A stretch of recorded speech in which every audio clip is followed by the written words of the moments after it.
এই বীর্য তারল্য তার মানে এটা পুরুষের একটা রূপ, পুরুষের একটা রূপ।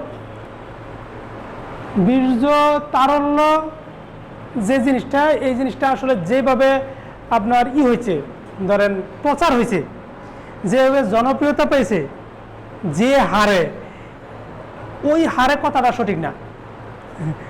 মানে আমি বলছি যে বীর্য তারল্য, বীর্য পাতলা, হ্যাঁ, ধাতু দুর্বল, ধাতু পাতলা, যে হারে প্রচার হয়েছে, মানে যে হারে মানুষ গ্রহণ করছে, সেই হারে কথাটা সঠিক না। এক নাম্বার, আগে শুনলেই হবে, এটার ওষুধ বেশি দিব না। এটা কিসের জন্য জানেন? বীর্য পাতলা কথা হলো আসলে কেমন পাতলা? পাতলা বলতে কি বোঝাইছেন এখানে? পাতলা বলতে আমরা যে বুঝি কিংবা যেভাবে বোঝানো হয়েছে, আসলে কি বোঝানো হয়েছে? পাতলা বলতে পানির মতো। পানির চেয়ে পাতলা কিছু আছে? পাতলা বলতে পানির মতো, এই তো একটা জিনিস। একেবারে ঠিক তো পানির মতোই, পানি না অথচ পানির মতোই। আসলে বীর্য তো পানির মতোই।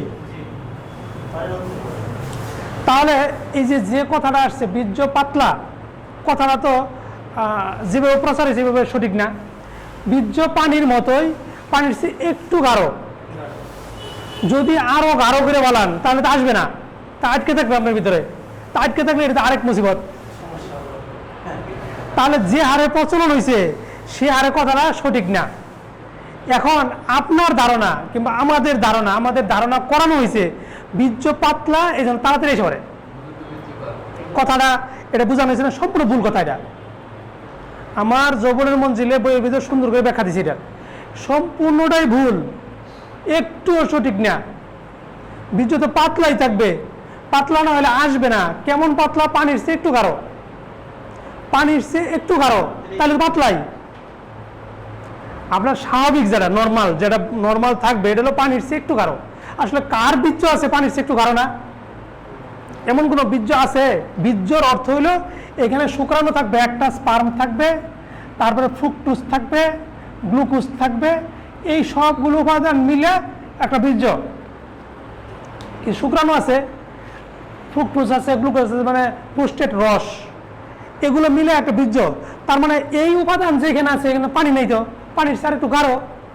প্রত্যেক বীর্যের ভিতরে এই উপাদানগুলো আছে, তার মানে পানির মতো না, পানির সার একটু গাঢ়। আচ্ছা, এখন আমরা এই পাতলার অর্থটা দেই যে আমাদের টিকে না কেন। টিকার বৈশিষ্ট্যটা খুবই আলাদা, একদম আলাদা সিমটম, এর সাথে কোনো মিলই না।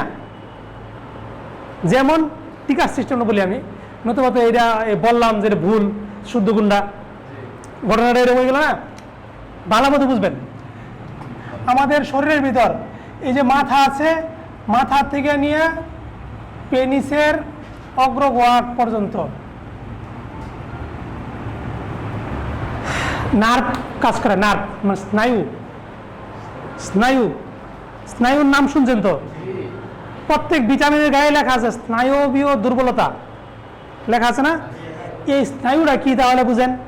স্নায়ুটা এমন একটা গুরুত্বপূর্ণ অঙ্গ বা অর্গান যার চোখ নাই তারপর চোখের মতো কাজ করে, যে দেখে না তারপর দেখার মতো কাজ করে। যেমন আমরা যদি পিছনে একটা মশা বয়, ঠিক চর মেরিয়া মশার জায়গাটাতে মেরে ফেলাই নাকি? এইখানে মশা কামড়ছে, চর দিছি, কে দেখলো? আমি দেখছি চোখ দিয়া, কিন্তু আসলে যে জায়গায় মশা কামড়ছে ওই জায়গায় কে কাজ করলো? এটা হলো স্নায়ুর কাজ। তাহলে স্নায়বীয় দুর্বলতা, তার যখন আপনার এই স্নায়ুগুলো, মশা এখানে কামড়ছে, আপনি এখানে চর দিতেছেন, এইখানে মাথায় এইখানে নিতেছেন হাতরা, তখন আপনি গেলে স্নায়ুবীয় দুর্বলতা। যখন এই স্নায়ুবীয় দুর্বলতা আসবে তখন আপনার কি? স্নায়ুবীয় দুর্বলতা মানে কি? আপনার নার্ভটা ব্রেনের সাথে সংযোগ না, ব্রেনের সাথে সংযোগ পাইতেছে না। ব্রেন আপনার এই নার্ভটা ব্রেনের বলবে যে আপনি এইখানে একটা চর দেন, কিন্তু চর এখানে না দিয়ে এইখানে দিলেন, মানে ব্রেনে ভালোভাবে সেট করতে পারতেছে না, এই নার্ভগুলো দুর্বল হয়ে গেছে।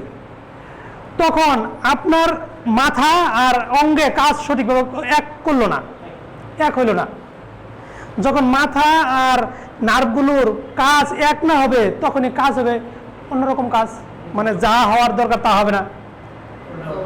তার মানে সহবাস করতে যাইয়া আমাদের পেনিসের মাথায় যে নার্ভগুলো থাকে এই নার্ভগুলোর তাড়না ব্রেনে যেয়ে ভালো মতে পৌঁছে সংযোগ হয় না, এই জন্য সেন্সেশন হয়ে যায়।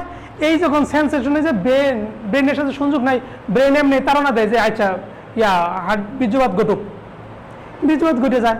এখন পাতলা আর গণর কাম পাচ্ছে না, পাতলা হলেও আগে হয়ে যাবে, গণ হলেও আগে হয়ে যাবে। তার মানে এখন এই যে সময় পাওয়ার জন্য কি করতে হবে আপনাকে, স্নায়ুর তাড়নাগুলো ব্রেনের সাথে একুরেট থাকতে হবে।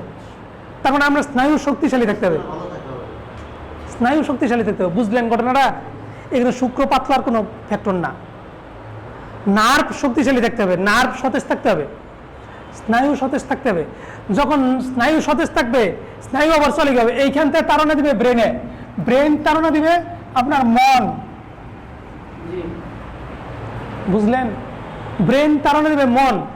এইখান থেকে সংযোগ এখানে আছে সঠিক, এইখানেও সঠিক আছে।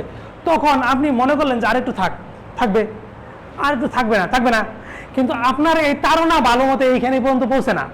এখানে অনেক কাটা আছেরা হয়ে গেছে, বিভিন্ন কারণ আছে অনেক, বলবো, যার জন্য মনের সাথে তো সংযোগই নাই। মনে বন্ধ করতে আছে যে হবে এর আগেই তার হয়ে গেছে, একটু পরে এর আগে হয়ে গেছে। এই যে এটা হলো ধাতু পাতলা শুক্র তরল, এইসব প্রচার হয়েছে, কিন্তু একটা ভুল তথ্য। আপনার পাতলা থাক, তারপরে যখন এই স্নায়ুটা ব্রেনের সাথে সংযোগ থাকবে, আবার এইটা মনের সাথে সংযোগ থাকবে, মন যেভাবে ডিরেকশন দিবে ওইভাবে কাজ করবে, মন যেভাবে ডিরেকশন দিবে ওইভাবে কাজ করবে। এখন এর সাথে এর সংযোগ নাই, এর সাথে কেন নাই? অনেকগুলো কারণ নেই। আবার স্নায়ুগুলো সতেজ করে বিভিন্ন কারণ, বিভিন্ন হরমোন। এই হরমোনগুলো বিভিন্নভাবে আমাদের চলে গেছে। আমাদের একটা ক্লাস মনে করছিলাম, আমি করি নাই। মাথার এইখানে একটা গ্ল্যান্ড আছে, এটা হলো পিটুইটারি গ্ল্যান্ড, পিজি। এখানে কয়েকটা হরমোন থাকে, FSH আর LH। এটা থাকে দুই চিপ বরাবর, যদি একটা শলাকা ঢোকান ঠিক মাঝ বরাবর এখানে পিটুইটারি গ্ল্যান্ড। দুটো হরমোন থাকে, ফলিকল স্টিমুলেটিং হরমোন আর লিউটেলাইজিং হরমোন। এই হরমোনগুলোর বলা হয় যৌন হরমোন। ভালো মতো বুঝেন, এই যৌন হরমোন যখন উৎপাদন হয়ে আমাদের অন্ডকোষ আছে না, অন্ডকোষে আসে, মেরুদণ্ডের ভিতর দিক দিয়ে আসার পরে এইখানে টেস্টোস্টেরন, এটার নাম শুনছেন? টেস্টোস্টেরন, এটা একটা হরমোন অন্ডকোষে উৎপাদন করে। এটা কিন্তু উৎপাদন হওয়ার পরে এখানে হরমোন কি বুঝেন?